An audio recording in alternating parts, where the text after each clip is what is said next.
Okay, so let's start with the circles. And so let's start by defining a circle. So what is a circle? Basically, a circle is a it is a polygon with infinite number of sides, you may say that.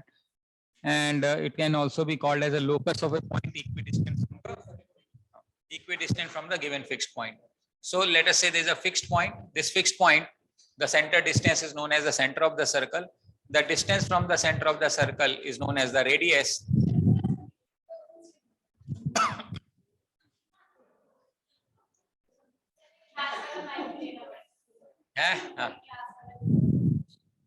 So the distance from the center to the periphery is known as the radius. Any line joining the 2 points on the circle is known as chord. This is known as chord. This is known as radius. Now, the longest possible chord in a circle is also known as the diameter. तो जो longest possible chord है उसको हम diameter के नाम से जानते हैं. The periphery or the boundary is known as perimeter, or it is known as circumference, or it is also known as periphery. Right. So this is what we have in terms of circles. So any line which is coming from outside and it is touching the circle at only one point is known as tangent. Right. Any line which is coming from outside and cutting the circle at two different points is known as secant. ठीक है, तो ये basic nomenclature है हमारा lines का.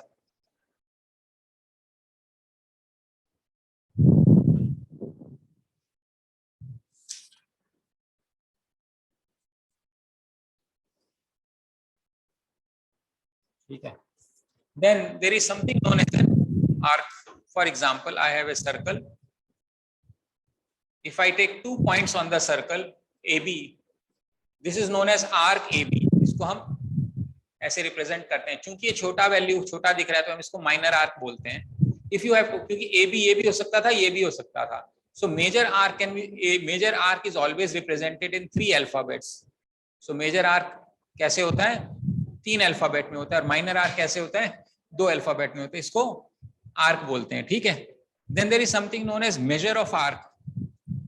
Major of arc का मतलब है, ये मान लो सेंटर है तो ये आर्क पे कितना एंगल बनाएगा, हम इसको मेजर ऑफ आर्क बोलते हैं. जैसे ये यहाँ पे है और ये लाइन यहाँ से यहाँ आ रही है, तो इसको हम क्या बोलेंगे? इसको बोलेंगे मेजर ऑफ आर्क. लेटर से theta. So measure of arc जो है थीटा है. It is also known as central angle.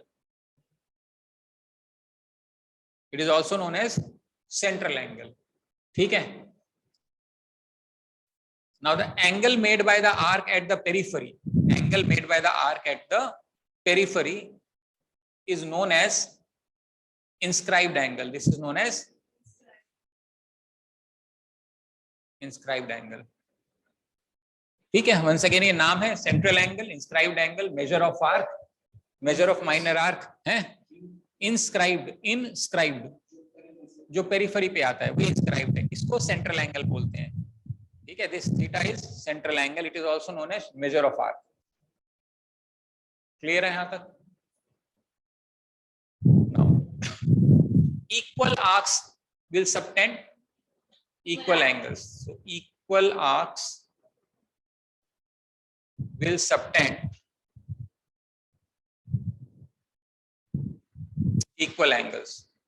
इसका मतलब क्या है कि मान लो मेरे पास एक सर्कल है और यहां पे मेरा आर्क है, मान लेते हैं AB, और ये मैंने सेंट्रल एंगल बना दिया. एक ये बना दिया और एक ये बना दिया. तो ये कोई तो एंगल इंस्क्राइब करेगा, मान लेते हैं θ1. और मेरे पास एक और आर्क है. इसी आर्क से मान लेते हैं यूजिंग द सेम आर्क. आवाज आ रही है बेटा पीछे से? Let us say we are using the same arc. Same arc से ये एंगल भी क्या होगा? सेम होएगा. So same arc will subtend equal angles. But अगर कोई अलग आर्क है, मान लेते हैं I am taking this arc, let us say this is C and this is D. So it will also subtend some angle, let's say this angle, and it will subtend this angle. समझ में आ रहा है? Now if we know AB arc is same as CD arc, मतलब इसकी length same है, तो फिर मैं ये कह सकता हूं, ये मान लेते हैं θ2 है, सो I can say θ1 is equal to θ2। समझ में आ रहा है? Same arc will subtend equal angle, but equal arcs will also subtend equal angle, but this is true only for arc within a circle. If you are taking two different circles, then this may not be valid. For example, if you take this circle, let us say, and let's say we take this circle, right? If you take arc AB here, let's say, and you take an arc AB here, now let us say, or let me say CD. Now we can measure this arc AB here and we can measure this arc CD here. They will be equal. We have measured, वो बराबर है. But if you look at the inscribed angle, आप देखिए ये वाला जो angle है वो ज्यादा नजर आएगा आपको, क्योंकि सर्कल बड़ा है. तो लेंथ अगर सेम है तो जो आर्क है वो एंगल जो है वो छोटी हो जाएगी. This angle will be smaller. समझ में आ रहा है? अब ये नहीं कह सकते ये और ये एंगल बराबर है. This is not correct, because it is talking about two different circles. लेकिन अगर दो कॉन्ग्रुएंट सर्कल होते तो ये बात वैलिड हो जाती. समझ में आ रहा है? हैड इट बीन, क्यों वैलिड हो जाती? क्योंकि कॉन्ग्रुएंसी का मतलब तो वही हो गया, एकदम आइडेंटिकल सर्कल हो गया. मान लेते हैं ये सर्कल है और इसके अंदर हमने लाइन बनाई, मान लेते हैं ये मेरा आर्क है, ये मेरा आर्क है, मान लेते हैं ये PQ है. ठीक है, अब मान लेते हैं दोनों सर्कल कॉन्ग्रुएंट हैं. कैसे हैं? कॉन्ग्रुएंट हैं. और अगर AB is equal to PQ है, देन θ4 एंड θ5 मान लेते हैं. तो θ4 will be equal to θ5. Two different angles, two different circles के अंदर अगर आर्क्स इक्वल है, then it is not necessary that inscribed angle is equal. It will only be equal if the two circles are congruent. And within a same circle, if the two arcs are same, the inscribed angle will also be same. If the inscribed angle is same, then the length of arc will also be same. आ रही बात समझ? अब है वो red कौन सा angle? θ4 ऐसे बोल देना, θ4 θ5. हाँ हाँ, डिपेंड, क्योंकि डायमीटर बड़ा है, ये छोटा है, इसलिए. जो काम हम सर्कल आर्क के लिए कर रहे हैं वही काम हम कॉर्ड के लिए भी बोल सकते हैं. जो काम हमने आर्क के लिए करा वही काम हम कॉर्ड के लिए बोल सकते हैं. क्या मतलब है? For example, this is a chord, this is a chord AB. So chord can also inscribe some angle. मान लेते हैं ये एंगल इंस्क्राइब किया, मान लेते हैं ये एंगल मेरा θ1 है. अगर इसी कॉर्ड को यूज करके हम दूसरा एंगल इंस्क्राइब करा लेते हैं, ये वाला, चूंकि सेम है, तो इसका मतलब क्या होगा? θ1 इज इक्वल टू θ2. समझ में आ रहा है? अब ये कोई जरूरी नहीं है. अगर मेरे पास दो अलग कॉर्ड होते, मान लेते हैं I have another chord, let us say this is my,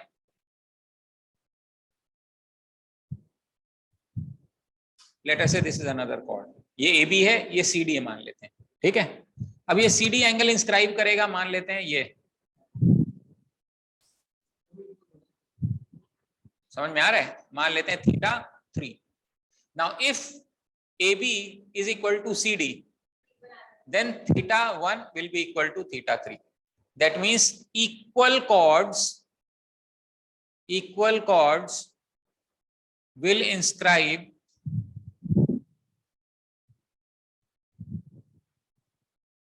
equal angles. समझ में आ रहा है? Equal chords will inscribe equal angle. Once again, it is true for same circle और two congruent circle. ये दोनों के लिए बात हमारी वैलिड है. ठीक है, कोई दिक्कत तो नहीं इसमें? Okay, so equal chords will subscribe equal angles. वैसे equal arcs will subscribe equal angles. ठीक है, ये बात समझ में आती है? Then equal chords are equidistant from the center. हमें क्या समझना है? Equal chords are equidistant from the center. Equal chords are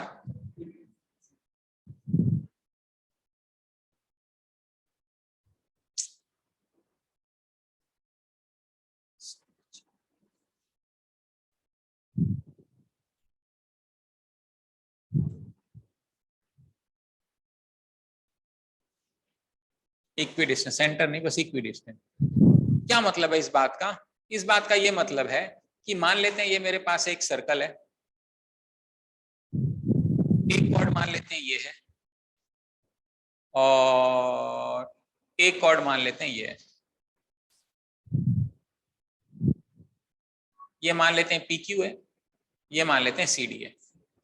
हमें पता है CD is equal to PQ given है, तो ये कह रहा है कि जो सेंटर से दूरी है, what is the distance of the, मान लेते हैं मैं आपसे क्वेश्चन पूछता हूँ कि ये लाइन है और ये पॉइंट है, what is the distance between this point and A line? It is the shortest distance. समझ में आ रहा है? ये भी हो सकता है, ये भी हो सकता है, लेकिन हम कौन सा लेंगे? शॉर्टेस्ट। 90 डिग्री, बिल्कुल सही। तो यहां से ये जो डिस्टेंस बनेगा ये बनेगा, और यहां से जो डिस्टेंस बनेगा वो ये बनेगा। वो ये बोल रहा है कि मान लेते हैं O है, ये P, ये M है और ये N है, तो अगर ये बराबर है तो OM is equal to OM। मान लो हमें देखना है कि कैसे है फिलहाल एक बार, तो ये तो थ्योरम है कि equal chords are equidistant. So how do we know? We have to prove this. So what we do by to explain, समझाने के लिए, एग्जाम में कोई नहीं पूछेगा लेकिन फिर भी, ये हमारा कहना इसे रेडियस है, ये भी मेरा कहना इसे रेडियस है, ये 90 डिग्री है, ये 90 डिग्री है, ये रेडियस है, ठीक है। और अब अच्छा, इसके पहले मुझे आपको कुछ और भी पढ़ाना पड़ेगा, रुक जाओ। हाँ, इसके पहले मुझे एक और चीज, अभी रुक जाओ, इसको होल्ड करते हैं प्रूफ को, एक चीज और पढ़ाता हूं फिर वापस आऊंगा यहाँ पे। Perpendicular on the chord will bisect the chord, पहले ये पढ़ाना है आपको मुझे। Perpendicular on chord will bisect the chord. मतलब क्या इस बात का? इसका मतलब ये कि मान लेते हैं ये मेरे पास एक कॉर्ड है, हमने इस कॉर्ड पे एक परपेंडिकुलर ड्रॉप किया, ठीक है, ये पर अब हमें प्रूव क्या करना है कि ये टुकड़े बराबर है। मान लेते हैं PQ है यार, हमें क्या प्रूव करना है? To prove that PR is equal to RQ। कैसे करेंगे? ये मेरा रेडियस और हाइपोटेन्यूज दोनों, ये मेरा रेडियस और हाइपोटेन्यूज दोनों, कहना इसे ये common side R right angle hypotenuse common side, RHS congruency theorem से कॉन्ग्रुएंट हो जाएगा। समझ में आ रहा है? मान लेते हैं तो यानी कि OPR is congruent to ORQ। कैसे? RHS। इसका मतलब है CPCT congruent parts of corresponding parts of congruent triangle, ये टुकड़ा बराबर हो गया, and therefore PR is equal to R। समझ में आ रहा है? तो इसका मतलब ये रिजल्ट क्या? Perpendicular on the chord will bisect the chord. इसका कॉन्वर्स क्या होगा? Bisector of the chord will be perpendicular. अगर हमने कॉर्ड पे परपेंडिकुलर ड्रॉप कर दिया, अगर हमने परपेंडिकुलर ड्रॉप कर दिया तो दोनों टुकड़ों को बराबर हिस्सों में बांटेगा, उसका प्रूफ है। लेकिन अगर हमने बाइसेक्टर बना दिया, बाइसेक्टर का मतलब क्या है? जो दो हिस्सों में बांट दे किसी चीज को, उसको हम बाइसेक्टर बोलते हैं। तो मान लेते हैं मेरे पास ये लाइन है, ये मेरा कॉर्ड है, ये सेंटर है, ये मैंने परपेंडिकुलर ड्रॉप कर,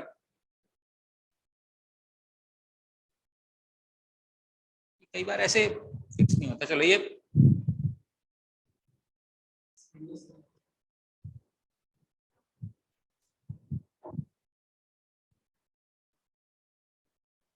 मान लो ये इसको बराबर है, हमें गिवन क्या है?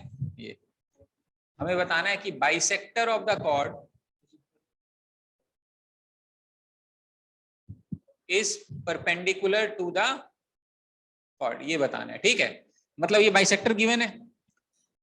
अब ये कैसे कह सकते हैं कि 90 डिग्री एंगल होगा?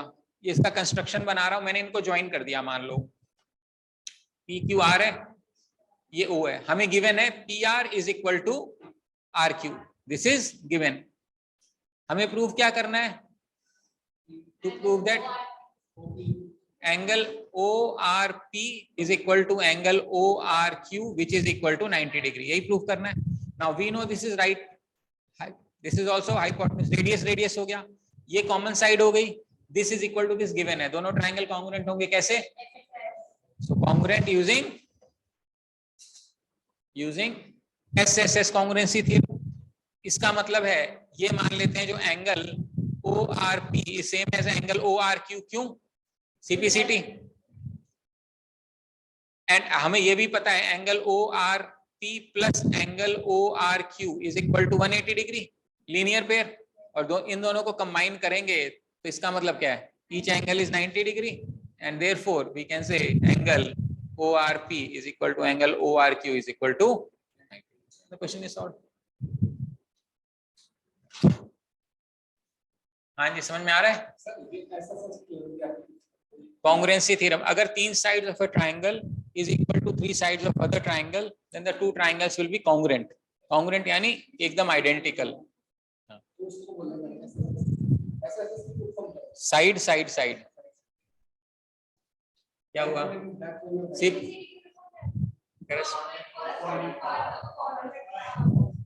corresponding, कौन से पार्ट किसको correspond कर रहा है किसमें? Congruent triangles के अंदर। ठीक है, समझ में आ रहा है? ये कॉन्वर्स है एक दूसरे का। अब हम आते हैं वापस पिछली वाले क्वेश्चन पे जहां मैंने कहा था इक्वल कॉर्ड्स आर इक्विडिस्टेंट। अब इक्वल, चूंकि हमने परपेंडिकुलर ड्रॉप किया, हमें गिवन है CD is equal to PQ, तो इसका मतलब half of CD is equal to half of PQ। इसका मतलब हम कह सकते हैं कि DM is equal to NQ। तो ये मेरी साइड हो गई। एक एंगल मेरा क्या इक्वल कॉर्ड्स 90 डिग्री है, राइट एंगल हो गया, एंड एक मेरा ये राइट एंगल है और एक मेरा रेडियस हो गया। तो ये कैसे कॉन्ग्रुएंट हो गया? RHS कॉन्ग्रुएंसी से हो गया। समझ में आ रही बात? और इसका मतलब है दोनों ट्राइंगल्स, ये दोनों ट्राइंगल क्या हो गए? कॉन्ग्रुएंट हो गए। चूंकि ये दोनों ट्राइंगल कॉन्ग्रुएंट हो गए तो OM is equal to ON हो जाएगा। कैसे? CPCT। इसका मतलब क्या है? चूंकि डिस्टेंस बराबर है, इसका मतलब क्या है? यही तो प्रूव करना था कि डिस्टेंस बराबर है, सेंटर से इसका डिस्टेंस। हाँ, मतलब OM की वैल्यू ON के,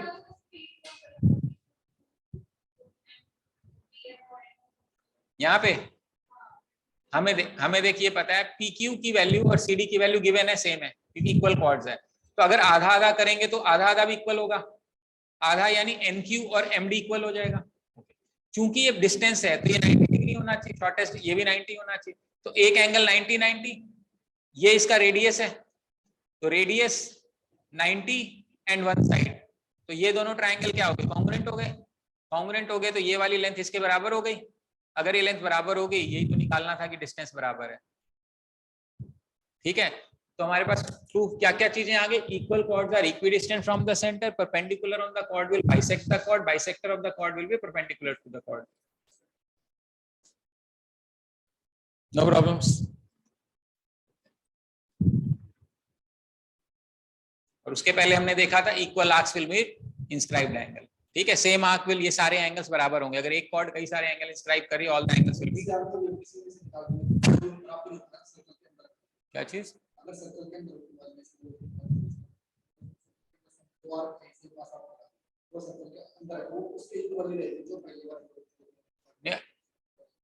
अगर आर्क्स इक्वल है तो इंस्क्राइब्ड एंगल, हाँ हाँ फिर तो इक्वल। ठीक है, नो प्रॉब्लम्स यहां तक। उसके बाद आता है इसमें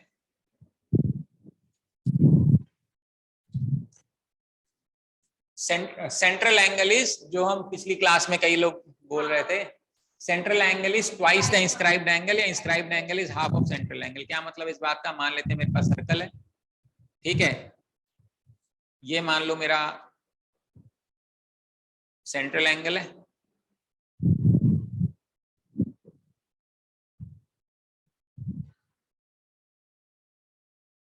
ये मान लेते हैं मेरा इंस्क्राइब्ड एंगल। ये सेंट्रल एंगल है, ये इंस्क्राइब्ड एंगल है। ठीक है, ये A है, B है, O है, P है। हमें क्या प्रूव करना है? कि angle P is equal to half of angle O, ये प्रूव करना है। अब हम इसको कैसे करेंगे? मान लेते हैं मैंने इसको कंस्ट्रक्शन करके OP को ज्वाइन कर दिया। Now POR, can I say this is acting as an exterior angle? Exterior angle, मान लेते हैं ट्राइंगल है, ये एक्सटीरियर होता है ना, इसको इमेजिन, इसको छुपा लो, इसको छुपा लो। हम ये अंदर वाले ट्राइंगल की बात करें, ये वाले ट्राइंगल। इस ट्राइंगल का ये एक्सटीरियर एंगल कहलाएगा, ये वाला है, ये सॉरी,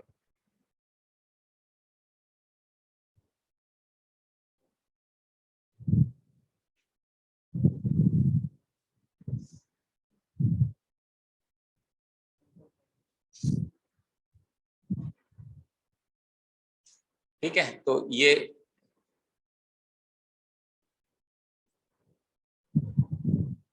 एक्सटीरियर एंगल है, ठीक है। नाउ हमें पता है ये वाली लेंथ और ये वाली लेंथ बराबर है, क्यों? रेडियस। तो कहना इसे ये वाला एंगल और ये वाला एंगल बराबर होगा। इसको मैं मान लो ए मान लूं तो ये भी एंगल ए ही बनेगा। Exterior angle is equal to twice of interior angle, चलेगा है ना। एक्सटीरियर एंगल इन दोनों का सम होएगा। उसी तरीके से अगर हम इस ट्राइंगल की बात करें, इस ट्राइंगल की, इस ट्राइंगल का एक्सटीरियर एंगल कौन सा है?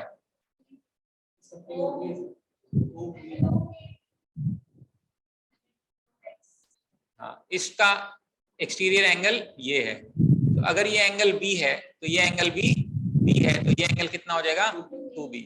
अब अगर हम सेंट्रल एंगल को देखें, जो एंगल ओ की वैल्यू है, एंगल ओ की जो वैल्यू है वो 2a + 2b है, ठीक है। और अगर हम इंस्क्राइब्ड एंगल की बात करें, एंगल पी की बात करें, तो हमें क्या मिल रहा है? a + b मिल रहा है। इसका क्या मतलब है?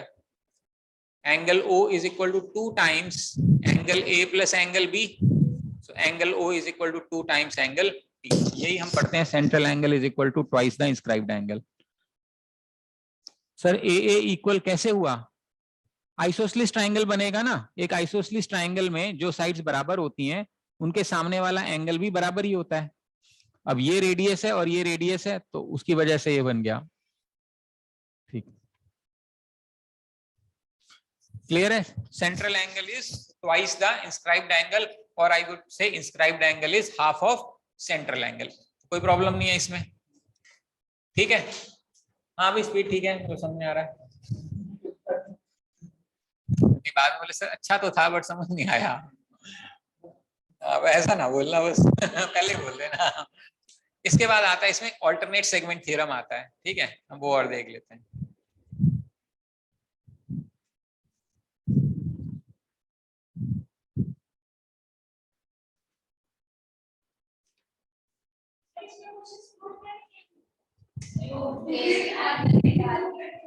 क्या वो ना उसका यूसेज आएगा, मतलब, ठीक है। प्रूव, अच्छा, इसको सिखाने से पहले radius drawn on tangent is perpendicular to,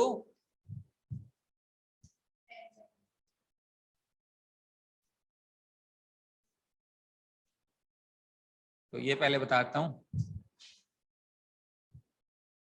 हो गया।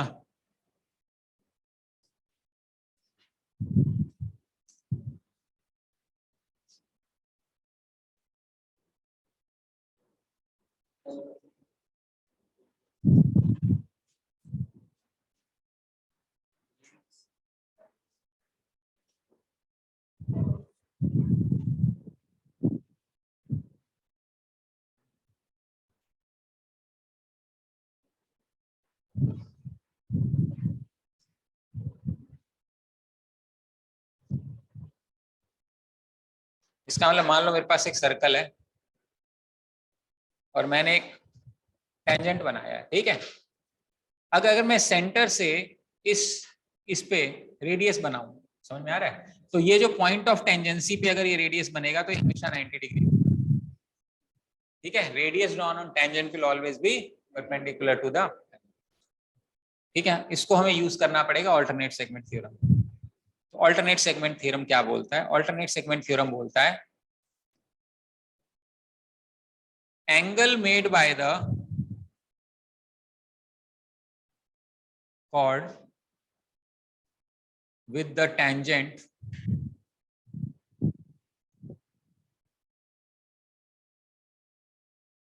is same as angle inscribed by the chord in alternate segment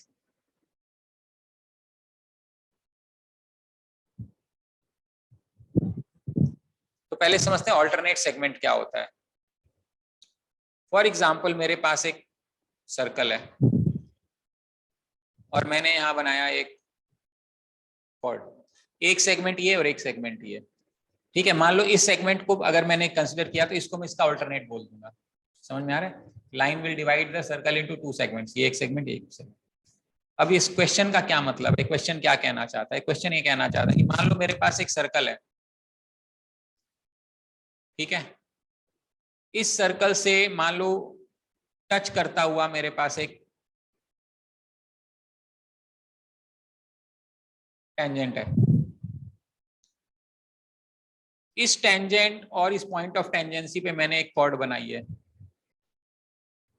ये कह रहा है ये कॉर्ड और टेंजेंट इस नीचे वाले सेगमेंट में, तो इसका ऑल्टरनेट सेगमेंट क्या होगा? ऊपर वाला। ये कह रहा है कि ये जो एंगल है ना, मान लेते हैं ये एंगल थीटा है, तो ये जो एंगल कॉर्ड इंस्क्राइब करेगा ऑल्टरनेट, एक एंगल तो ऐसे इंस्क्राइब हो सकता है और एक एंगल ऐसे होगा। मान लो ये एंगल इंस्क्राइब कर रहा है यहाँ पे, समझ में आ रहा है? तो ये कह रहा है कि अगर ये थीटा है ना तो ये एंगल भी थीटा होगा, ये प्रूव करना है। हाँ, ये थीटा है तो ये थीटा होगा, ये हमें प्रूव, मतलब ये थ्योरम है। ये कैसे अभी बताऊंगा, समझ में आ रहा है? एंगल मेड बाय, क्या बोल रहे हैं? Angle made by tangent and chord, ये कॉर्ड है, ये टेंजेंट, ये एंगल है, इज सेम एज, ये एंगल सेम है किसके बराबर में? Angle inscribed by the chord in alternate segment. Alternate segment का मतलब ये भी तो एक सेगमेंट हो सकता था इंस्क्रिप्शन, ये नहीं, इसके ऊपर वाला ऑल्टरनेट, क्योंकि ये एंगल यहां बना हुआ है तो दूसरे वाली साइड का एंगल पूछ रहा है। वो ये कह रहा है जिस थीटा जिस सेगमेंट में बना है उस सेगमेंट में छोड़ के दूसरे वाले सेगमेंट में जो कॉर्ड एंगल इंस्क्राइब करेगा वो आपका सेम होना चाहिए। कहीं भी यहाँ पे बना लेते हैं, सेम आता। मान ले तूने ये कॉर्ड यूज किए, अगर तू ये एंगल बनाएगा ना, ये भी तो एक वो है, तो ये भी थीटा ही होना चाहिए। तो ये एंगल बनाएगा, ये भी थीटा ही होना चाहिए, ठीक है। तो ये एंगल बनाएगा, ये भी थीटा ही होना चाहिए, ठीक है। कैसे होगा ये बताता हूं। मान लेते हैं मैंने कंस्ट्रक्शन के तौर पे सेंटर से एक रेडियस बनाया, सेंटर से मैंने क्या बनाया? रेडियस। सही नहीं बना,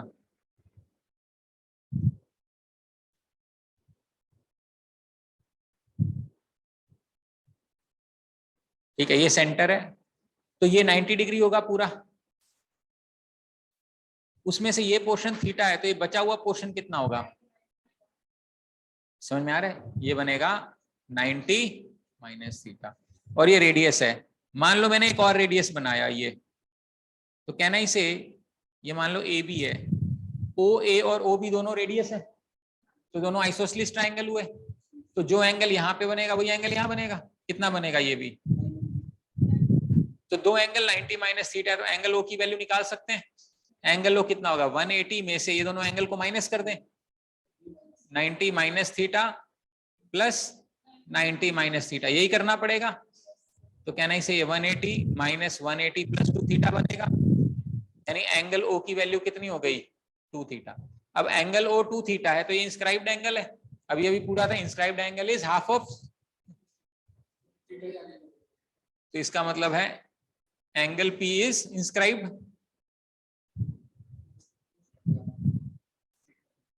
ठीक है?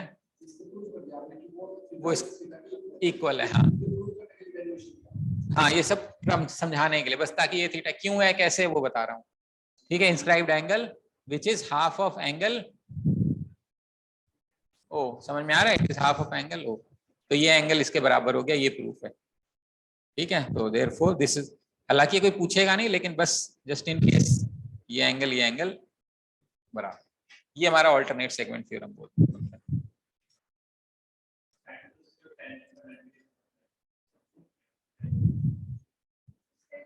ये कैरेक्टरिस्टिक है, कंस्ट्रक्शन प्रूफ है इसका, इसका वैसे कोई प्रूफ नहीं है।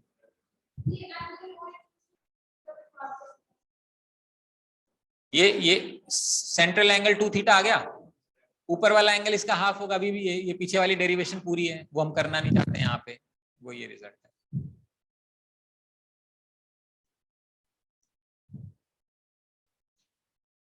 एक्चुअली जो डेफिनेशन होती है ना टेंजेंट की, वो वहीं से निकलता है, क्योंकि टेंजेंट का मतलब ही वही है कि इट इज मूविंग टेंजेंशियली, मतलब 90 डिग्री, मतलब डेफिनेशन में ही वो इनहेरेंट है। नहीं, मान लो इनहेरेंट है, उसका नेचर ही वही है, दैट इज द मीनिंग। इसका ये मतलब है, मान लो हम कोई चीज, सेंट्रीपिटल फोर्स, सेंट्रीफ्यूगल फोर्स आपने पढ़ा होगा कि हम एक धागे से एक पत्थर बांध के ऐसे ऐसे जब घुमाते हैं तो वो घूमती है, नीचे नहीं गिरती है। और जब हम उसको छोड़ेंगे, जिस पॉइंट पे छोड़ेंगे वो उसी डायरेक्शन में, वो टेंजेंशियल डायरेक्शन में जाती है। उसका वो रीजन है। हाँ ठीक है। हाँ जी, ऑनलाइन समझ में आया कुछ यहाँ तक?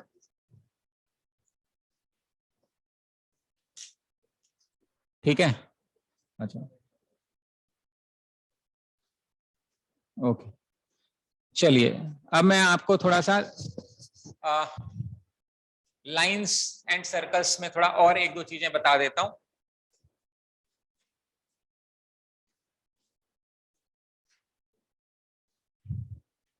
मान लेते हैं मेरे पास ये सर्कल है,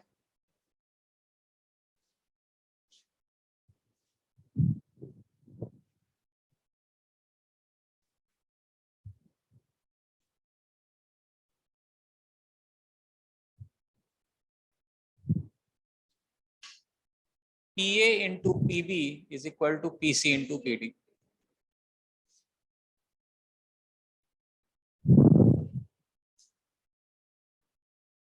ये सिमिलैरिटी ऑफ ट्राइंगल से आता है, देखें? अच्छा, चलो देख लेते हैं। तो मान लेते हैं मैंने इसको ज्वाइन कर दिया, और मान लेते हैं मैंने इसको ज्वाइन कर दिया, ठीक है। अगर मैं इस ट्राइंगल की बात करूं, AD एक ये ट्राइंगल है, ठीक है। दूसरा ट्राइंगल है मेरा BC और P, ठीक है। हमें क्या पता है, B और D तो बराबर होगा, B और D तो बराबर होगा, एंड P कॉमन है। तो कहना इसे दोनों ट्राइंगल BCP और ADP सिमिलर हो गए। अगर सिमिलर हो गए तो साइड प्रोपोर्शनल हो गई। साइड प्रोपोर्शनल का मैंने क्या बताया था, जो एंगल बराबर है उसके सामने वाली साइड पकड़ लेते हैं। तो मान लेते हैं आपा BCP लेते हैं, तो ये एंगल इसके सामने वाली साइड PC होगी। ये एंगल D है जो कि बराबर है, इसके सामने वाली साइड AP हो गई, या PA बोल देता हूं, ये हो गया। अब मान लो P कॉमन है, P के सामने वाली साइड होगी BC, और इसमें P के सामने वाली साइड होगी AD। अब तीसरी साइड बच गई, हमने क्या क्या ले लिया, हमने BC ले लिया, हमने PC ले लिया, तो हमारा AP बच गया या PA बच गया, कहने का मतलब। और इस वाले ट्राइंगल में हमने गलत कर दिया मैंने,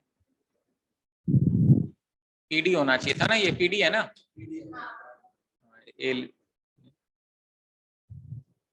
तो इसमें हमने ले लिया PD ले लिया और हमने AD ले लिया, तो मेरे पास क्या बच गया, AP। नहीं, एक सेकेंड, PC,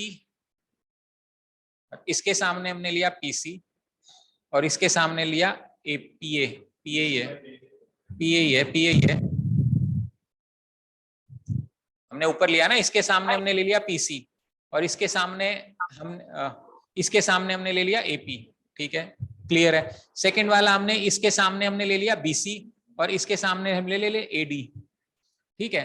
अब बड़े वाले में हम PC ले चुके हैं, हम BC ले चुके हैं, हमारे पास PB बच गया, हमारे पास क्या बच गया, PB। और नीचे वाले में हम PA ले चुके हैं और AD ले चुके हैं, तो PD बच गया ना, PD बच गया। इन दोनों में से अगर हम इन दोनों को रिजल्ट यूज करें तो ये बन रहा है मेरा PA into PB is equal to PC into PD, ठीक है। तो ये एक इंपॉर्टेंट रिजल्ट होता है इसका, सीकेंट का। इसका, पर इसका कोई थ्योरम का ऐसा नाम नहीं है, ये एक सिमिलैरिटी ऑफ ट्रायंगल का रिजल्ट है।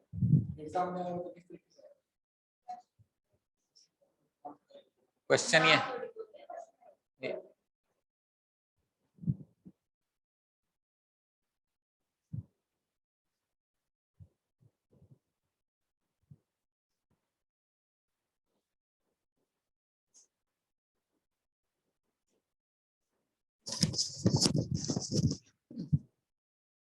ये 2 है, ये 4 है, ये 3 है, तो ये बताओ कितना है?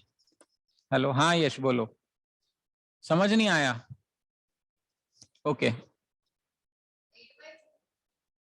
जो है 2 into 6, 2 into 6 is equal to x into x plus 3। ये सॉल्व करना है। नहीं बता रहा हूं, क्वेश्चन ऐसा आएगा मतलब। नहीं क्या हुआ? कोल्ड मोड पे क्या? सुना ड्राई मोड पे कर देना तो ठीक रहेगा, ठंड भी नहीं लगेगी और दिक्कत भी नहीं होगी। तो ड्राई मोड पे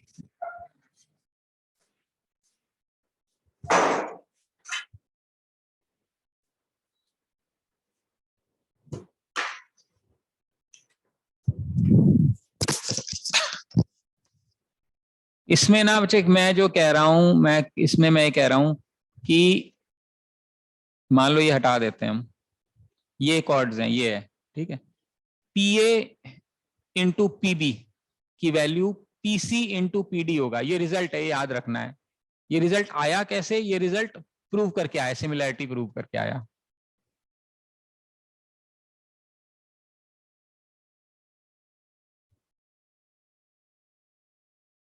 ठीक है,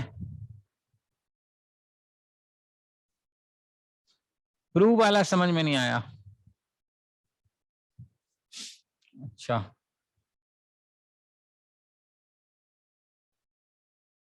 देखो हमने क्या किया प्रूव करने के लिए, यहां से हमने एक लाइन ड्रॉ करी, ये मेरा एक ट्राइंगल बन गया बी सी पी। ठीक, ये पूरा एक ट्राइंगल बन गया। फिर मैंने इसको यहां ज्वाइन कर लिया, ये मेरा ट्राइंगल बन गया ए डी पी। ठीक है, हमें पता है angle D is equal to angle B, angle D is equal to angle B. क्यों? क्योंकि chord are inscribing same angle, equal chord will inscribe equal angle. समझ में आ रहा है? Angle Yes, sir. P is equal to angle P, ये common है, common हो गया। ठीक है, अब दोनों ट्राइंगल सिमिलर हो गए। अब अगर हम इस ट्राइंगल को ले लें बीसीपी को, ठीक है, एंगल बी के सामने कौन सी साइड है? पीसी। ठीक है, चूंकि ये एंगल बराबर है, इसके सामने कौन सी साइड है? एपी। ये प्रोपोर्शनल होगी, is equal to second angle ये ले लिया हमने, पी के सामने कौन सी साइड है? बीसी, ये रही बीसी। दूसरे वाले ट्राइंगल में पी के सामने कौन सी साइड है? एडी, ये लिख लिया मैंने एडी। क्योंकि दो साइड आ गई, पहले हमने ले लिया पीसी ले लिया और हमने बीसी ले लिया, पीसी ले लिया और बीसी ले, तो क्या बच गया मेरा? पीबी। तो जो बच गया वो मैंने यहां लिख दिया। दूसरे वाले ट्राइंगल में हमने, ये जो ट्राइंगल है, ये वाला जो ट्राइंगल है, इसमें हमने पीए ले लिया और इसमें हमने एडी ले लिया, तो बच गया पीडी, वो मैंने पीडी यहां लिख दिया। अब क्रॉस मल्टीप्लाई कर दो, this is equal to this, so PD into PC is equal to PA into PV, ये रिजल्ट है।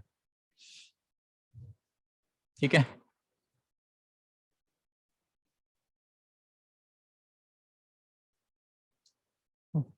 जिस तरीके से एक्सटर्नल इंटरसेक्शन है, अगर ये दोनों पॉइंट मर्ज हो जाएं सिंगल पॉइंट पे, तो भी ये वैलिड हो जाएगा। क्या मतलब है इसका? इसका मतलब ये है कि मान लेते हैं ये मेरे पास ये P है, A है, B है, जो मेरा C और D है ना, वो एक ही पॉइंट पे आ गया, C और D एक ही पॉइंट पे आ गया, तो बन जाएगा PA इंटू पीबी। वो जो PC इंटू PD था ना, उसको मान लो हम सेम नाम T बोल देते हैं, तो ये बन जाएगा PA into PB is equal to PT square. आ रही बात समझ में? ये भी एक रिजल्ट होता है। अब इसमें कैसा क्वेश्चन आएगा, मान लो ये 2 है, ये 3 है, बोले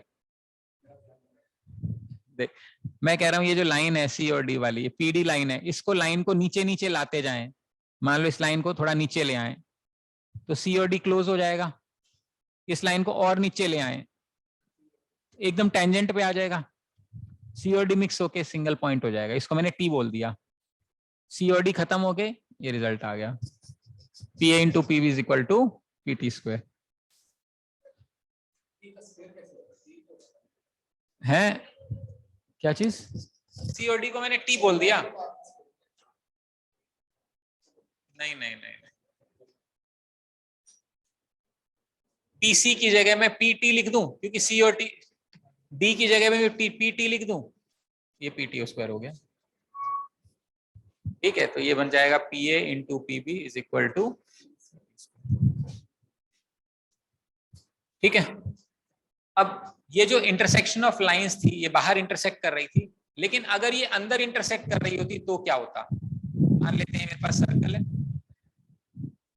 एक कॉर्ड मान लो मेरे पास ये है, एक कॉर्ड मान लेते हैं ये है, ठीक है। तो मान लेते हैं ये क्या था, ए बी था, ए बी, और मान लेते हैं ए है, ए बी है, सी पॉइंट बी है, ठीक है। तो भी इसमें यही होगा, P A into P B is equal to P C into P D. ये दोनों लाइन बाहर जैसे आ रही थी ना, ये अंदर भी इंटरसेक्ट करेंगी ना, तो भी ये सेम रिजल्ट आएगा। मान लो इसमें आपको क्वेश्चन आएगा 2 3 4 x, आंसर बताना है, 3 साइड्स दे दी, चौथी साइड निकल जाएगी, बट ये रिजल्ट याद होना चाहिए, P A into P B is equal to P C into. आ रही बात समझ में? अब जैसे हमने इसमें इस एक लाइन को 2 पॉइंट पे करा, दूसरी लाइन को भी तो सिंगल पॉइंट पे कर सकते हैं। इसका क्या मतलब होगा, हाँ, इसका मतलब होगा, बिल्कुल सही, इसका मतलब ये मान लो ये एक लाइन हो गई, ठीक है, और एक लाइन ये हो गई, एक ही पॉइंट पे मीट कर रही है, पहले 2 पे मीट कर रही थी ना, तो ये P है, ये A है, ये B है। इसका मतलब है PA is equal to PB, मतलब tangents drawn from, tangents drawn from a point to a circle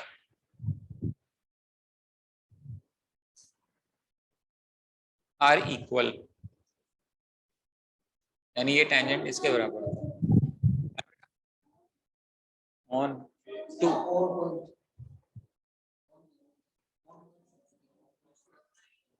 tangents drawn from DRAWN, अच्छा, ठीक है। इसको एक प्रूव भी कर सकते हैं वैसे तो, एक तो तरीका उसी से आ गया, दूसरा अगर हम सेंटर से इस पे टेंजेंट बनाए, मान लो तो ये रेडियस बनाएंगे तो 90 डिग्री बनेगा, और ये 90 डिग्री बनेगा, और मैं इसको ज्वाइन कर दूं मान लो, तो कहने से दोनों ट्राइंगल RHS कांग्रुएंसी थ्योरम से लग जाएगा। ये right angle hypotenuse common, radius radius same, तो दोनों ट्राइंगल कांग्रुएंट, कांग्रुएंट में फिर PA is equal to PB CPCT, दोनों ट्राइंगल क्या हो गए, कांग्रुएंट। कांग्रुएंसी कैसे हुई, यूजिंग RHS, ठीक है। So tangents drawn from an exterior point will always be equal, tangents drawn from an exterior point will always be equal. यहां तक बात समझ में आती है? Now we'll try to understand little more about tangents vis-a-vis circles. So let me say I have 2 circles. So if you have 2 circles, 2 different circles, you can draw 2 direct common tangent and 2 transverse common tangent. What is the direct common tangent? Direct common tangent ये वाली line है, इसमें direct common tangent ये वाली line है, समझ में आ रहा है? इसको डायरेक्ट कॉमन टेंजेंट बोलते हैं। क्या हुआ, तो ठीक है, करना बेटा ठीक, इसको बेंच को,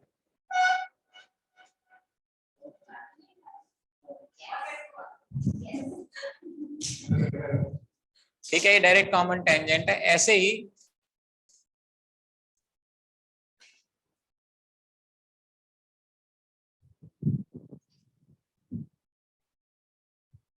ये इसको ट्रांसवर्स कॉमन टेंजेंट बोलते हैं, ठीक है।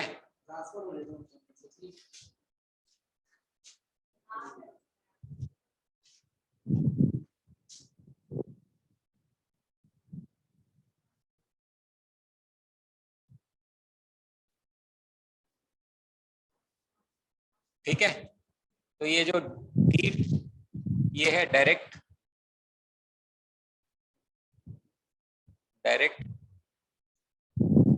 कॉमन टेंजेंट,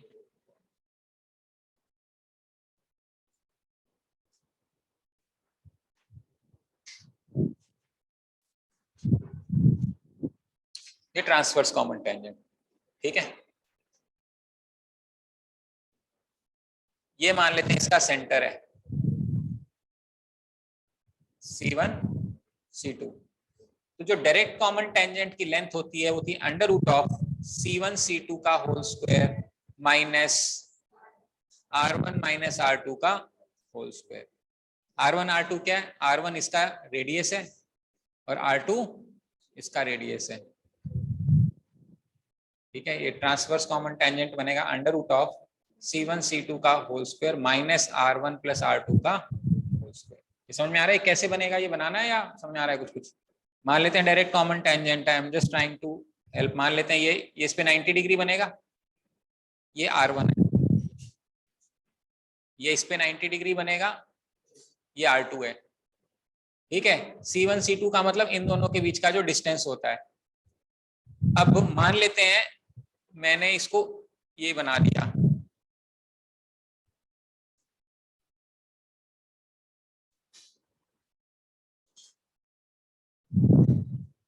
कहना इसे ये रेक्टेंगल बनेगा, तो ये C1 C2 ये भी C1 C2 की लेंथ हो जाएगी, ये C1 C2 है लेंथ, है ना। और ये पूरी लेंथ R1 R2 मतलब पूरी लेंथ R1 है और यहां से यहाँ R2 है, तो कहने से ये जो लेंथ बनेगी वो R1 माइनस R2 बनेगी। कहने से ये अपने आप में एक राइट एंगल ट्राइंगल बनेगा, ये वाला right angle triangle. Pythagoras theorem क्या बोलता है? जो C1 C2 का होल स्क्वायर है ये पाइथागोरस है, इज इक्वल टू बेस का स्क्वायर यानी C1 C2 का whole square plus R1 minus R2 का होल स्क्वायर, यही बनेगा। क्या चीज? हाँ हाँ एक मिनट, हाँ हाँ हाँ रुक जाओ रुक जाओ। ठीक है, ये तो C1 C2 है, ये 90 डिग्री है ना, ये is equal to this square base का square which is direct common tangent का स्क्वायर। तो जब direct common tangent left side में आ जाएगा तो इसका जो स्क्वायर बनेगा वो इधर C1 C2 minus R1 minus R2 का होल स्क्वायर। ये जो लेंथ है, ये लेंथ पूरी लेंथ कितनी है? R1, ये इसको बना के रेक्टेंगल बना दिया हमने, तो R1 R2 बराबर हो गया, C1 C2 बराबर हो गया, हमें ये वाली लेंथ निकालनी है। ठीक है, ऐसे ही जो ट्रांसवर्स कॉमन टेंजेंट है उसके अंदर ये आ जाएगा प्लस। तो बताओ DTC बड़ा होगा या TCT बड़ा होगा? डायरेक्ट डेप बड़ा होगा ना, दिख भी रहा है क्योंकि उसमें से छोटी चीज निकलेगी तो बड़ी बचेगी। समझ में आ रहा है? ये डायरेक्ट कॉमन टेंजेंट है और ट्रांसवर्स कॉमन टेंजेंट की लेंथ है। तो अगर दो अलग अलग सर्कल है तो दो डायरेक्ट कॉमन टेंजेंट बनेंगे और दो ट्रांसवर्स कॉमन टेंजेंट बने जिनकी लेंथ ये है। ठीक है, लेकिन अगर मेरे पास दो ऐसे सर्कल हैं जो एक दूसरे से टच कर रहे हैं,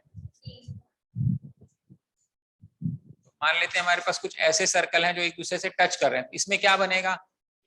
इसमें दो डायरेक्ट बनेंगे और एक ट्रांसवर्स बनेगा। ठीक है, इसमें क्या बनेगा?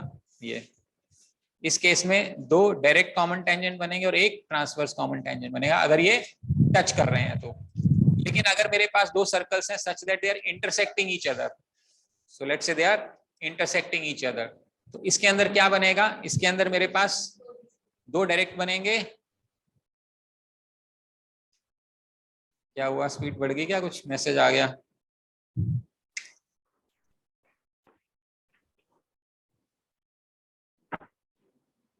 मोटी लाइन है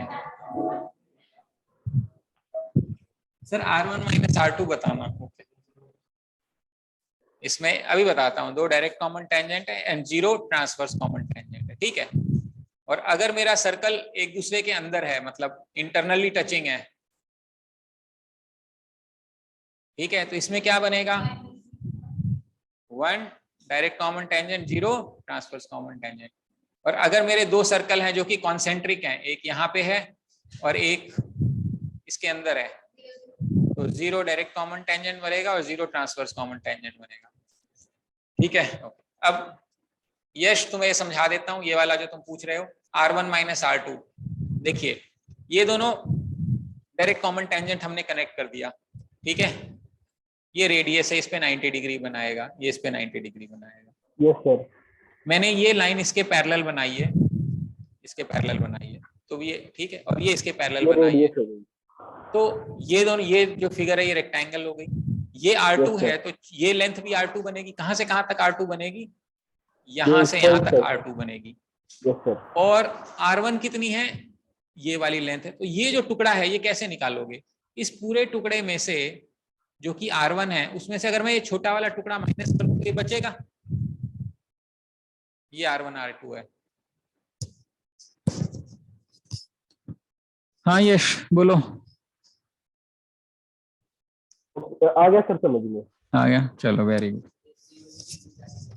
है C1 C2 distance between two centres, ये भी इन दोनों सेंटर की दूरी जो है ना उसको हमने C1 C2 बोला है, लेंथ। हाँ ये लेंथ है। फिर पाइथागोरस थ्योरम लगाई है नीचे मैंने।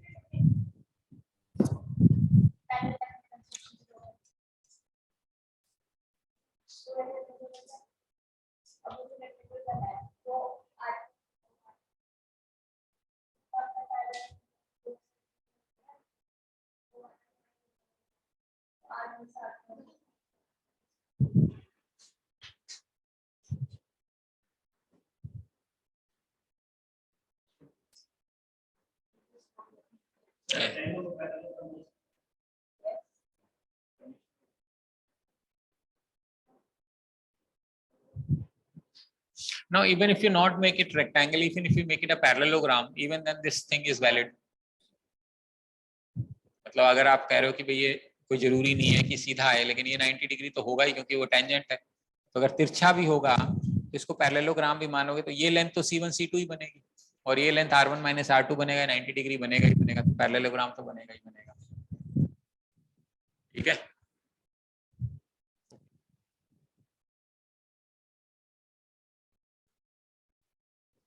ये हमारी कुछ टेंजेंट्स की बात हुई। Angle in a semi circle कितना होता है? ये इंपॉर्टेंट है क्योंकि जहां पर भी angle in a semi circle बोलेगा तो हमें angle in a semi circle,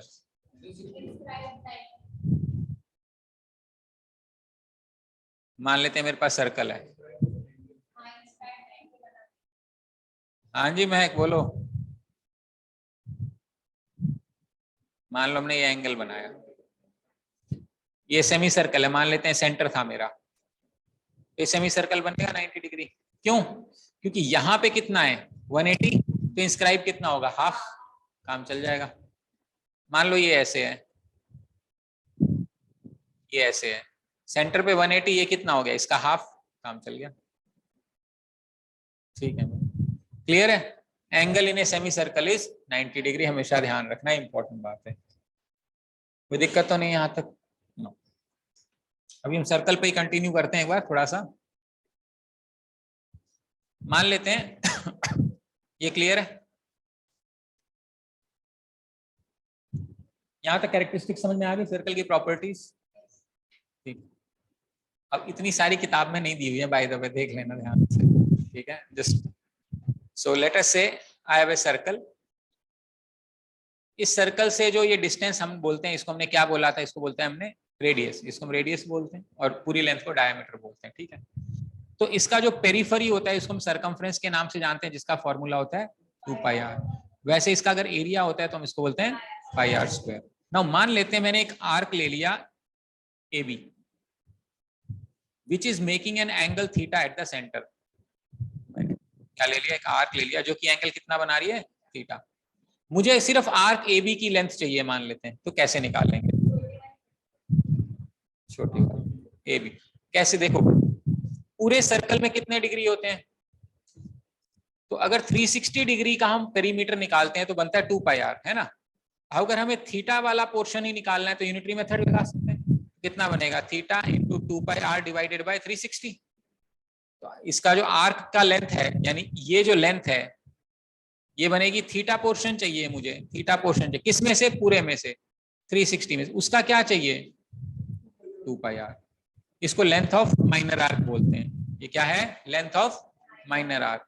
मान लेते हैं x है, तो लेंथ ऑफ मेजर आर्क क्या बनेगा।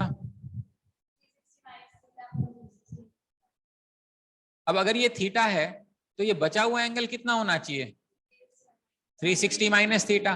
तो ये मेरे को कितना एंगल चाहिए 360 माइनस थीटा एंगल चाहिए डिवाइडेड बाय 360, उसका लेंथ चाहिए 2 पाई आर। समझ में आ रही बात। तो कोई नई चीज तो नहीं है, पूरी लेंथ पता है हमें थीटा, तो चूंकि पूरी हमें 2 पाई आर पता, तो थीटा पोर्शन चाहिए, तो theta by 360 into 2 pi r. उसी तरीके से अगर हमें मेजर चाहिए तो वो मेजर वाला कितना है 360 माइनस थीटा, उसको divide by 360 into 2 pi r कर देंगे। आ रही बात समझ में। उसी तरीके से मान लेते हैं हमारे पास ये सर्कल है और ये मेरा आर्क है जो सेंटर पे एंगल थीटा बना रहा है।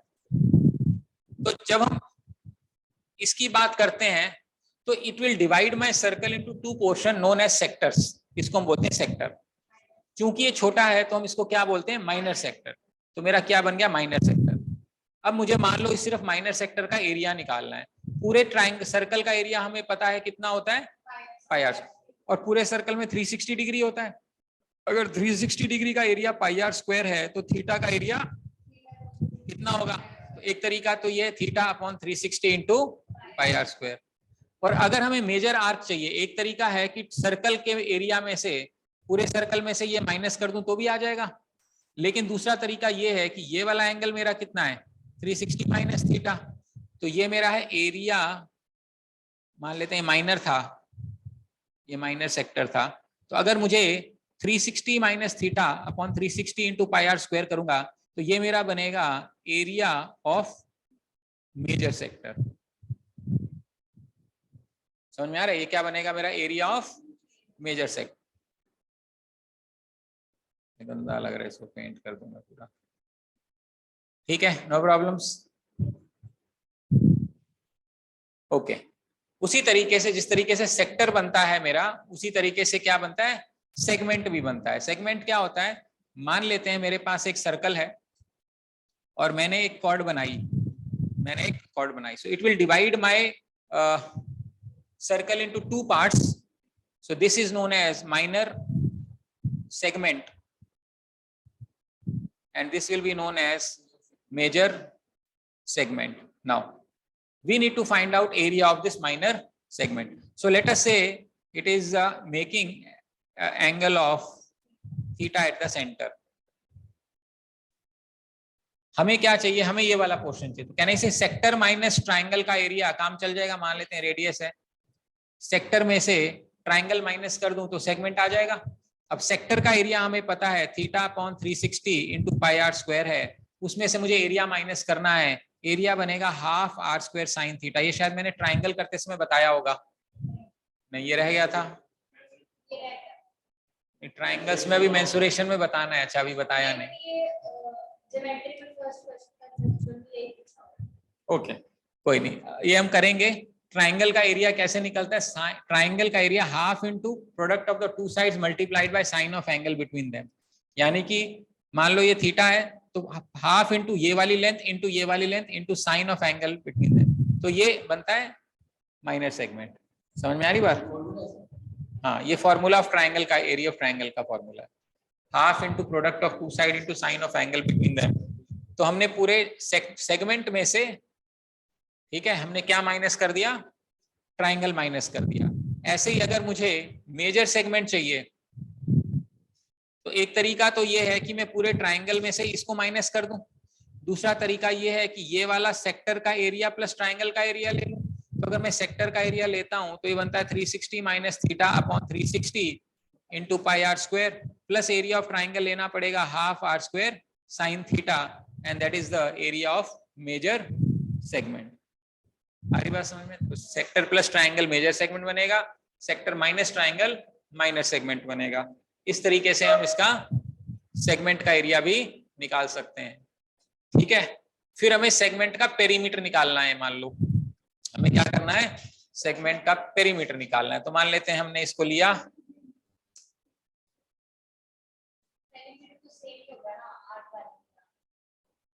सेगमेंट का पेरीमीटर।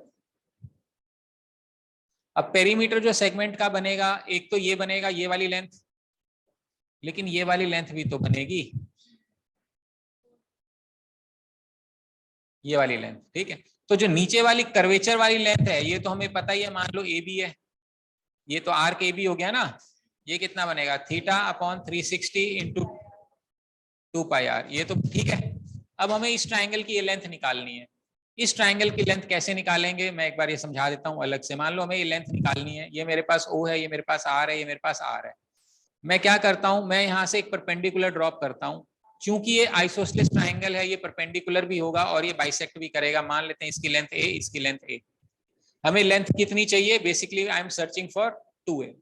तो हमारा जो आंसर होना चाहिए प्लस 2a होना चाहिए, तो 2a की वैल्यू निकालनी है।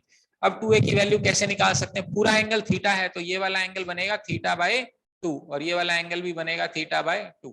अब हमें a और r में रिलेशन निकालना है, तो साइन ऑफ थीटा बाय 2 की वैल्यू होती है ऑपोजिट साइड अपॉन हाइपोटेन्यूज। ये हम ट्रिग्नोमेट्री में पढ़ेंगे।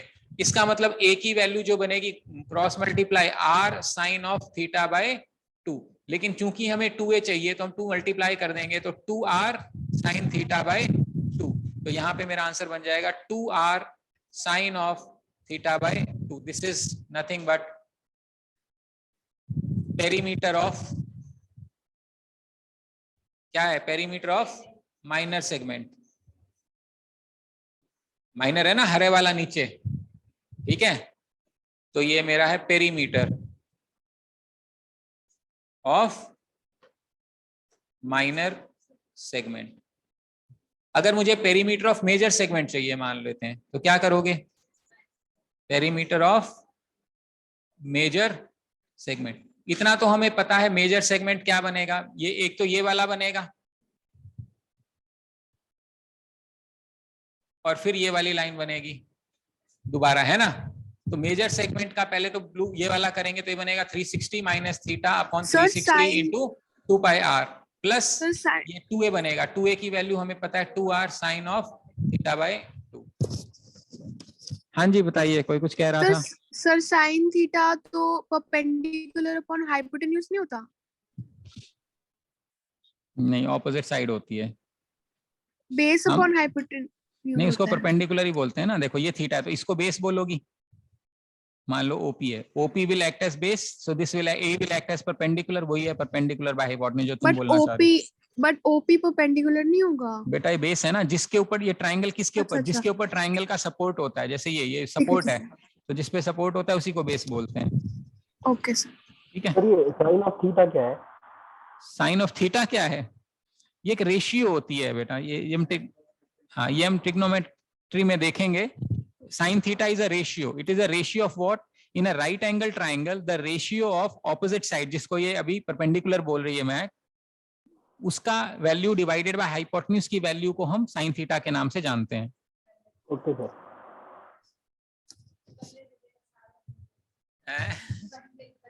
अच्छा, पंडित बद्री प्रसाद, हाँ वो सीखेंगे अभी, वो अभी आएगा, ट्रिग्नोमेट्री में आएगा। ठीक है, area of major sector minor sector आ गया। अब एक क्वेश्चन देता हूं ताकि थोड़ा समझ में आए मुझे भी कि तुम्हें कुछ समझ में आ रहा है नहीं आ रहा है। मान लेते हैं ये सर्कल है, ठीक है, और ये रेडियस है R, ये रेडियस है R, ये AB है। AB की लेंथ हमें L दी हुई है। आर्क AB की लेंथ कितनी है, L। रेडियस कितना है, R। मुझे चाहिए एरिया ऑफ सेक्टर निकालो।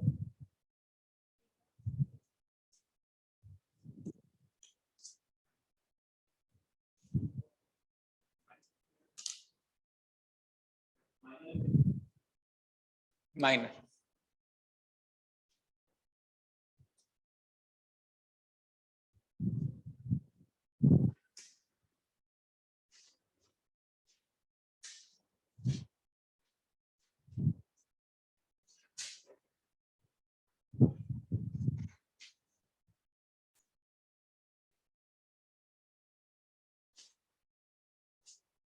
हेलो, राजीव पांडे।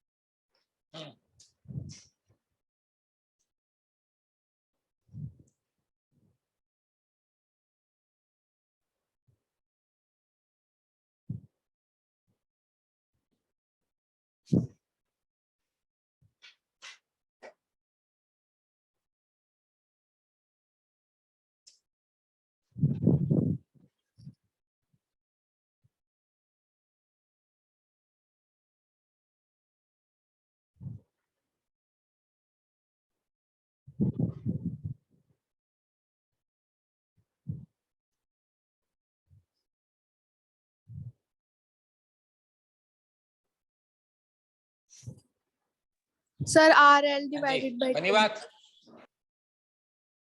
ठीक। एरिया ऑफ सेक्टर का फॉर्मूला तो पता है, लेकिन थीटा नहीं पता इस केस में, तो थीटा कहां से निकालोगे? एल से निकालोगे।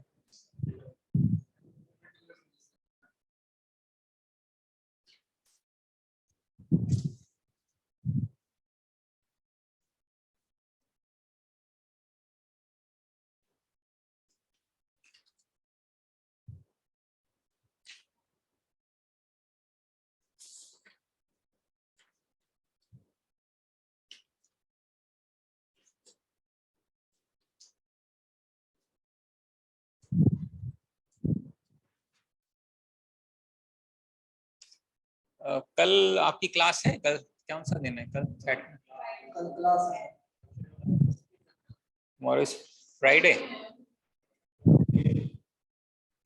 नहीं, कल नहीं लगे। इस संडे शायद वो आएंगे नहीं, उनका कहीं एग्जाम है कुछ। अच्छा,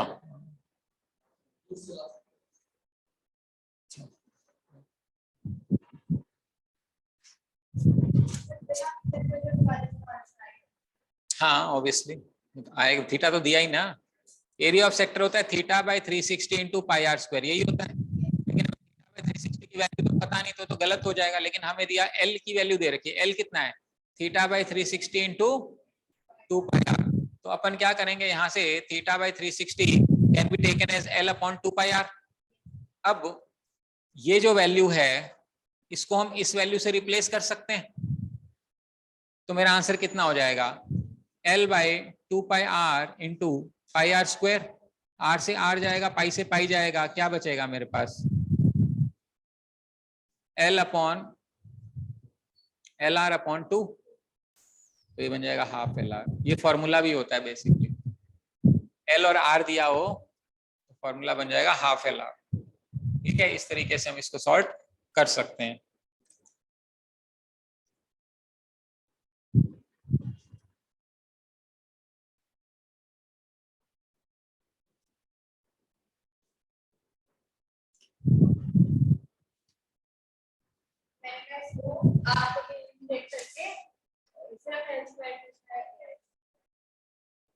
कुछ भी करेगी यही तो आएगा। कहाँ कर दिया? आर तो देखो, अरे देख तो लिया मैंने, लेकिन बिना आर के फॉर्मूला आर से कैसे आएगा? एल स्क्वायर बाय 4 पाई, ये क्या रही आंसर है बेटा? या तो थीटा चाहिए या आर चाहिए, कुछ तो चाहिए होगा। फिर इतना ड्रामा का नहीं जरूरत, सीधा फॉर्मूला नहीं, theta by pi are square नहीं करेगी। आज बता। ठीक है चलो कोई नहीं। यहाँ तक क्लियर है? So this will take care of your circles. Circles हुआ है अभी। अभी वो ट्राइंगल्स का एरिया कह रहे थे ना, बता देता हूँ एक बार। हाँ सर,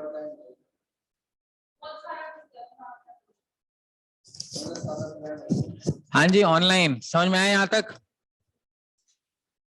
Yes sir. चलो मैं नया लिंक भेजता हूँ ताकि ना ये नई फाइल बन जाए और वो ट्राइंगल्स की अलग फाइल बन जाए। ठीक है? Okay.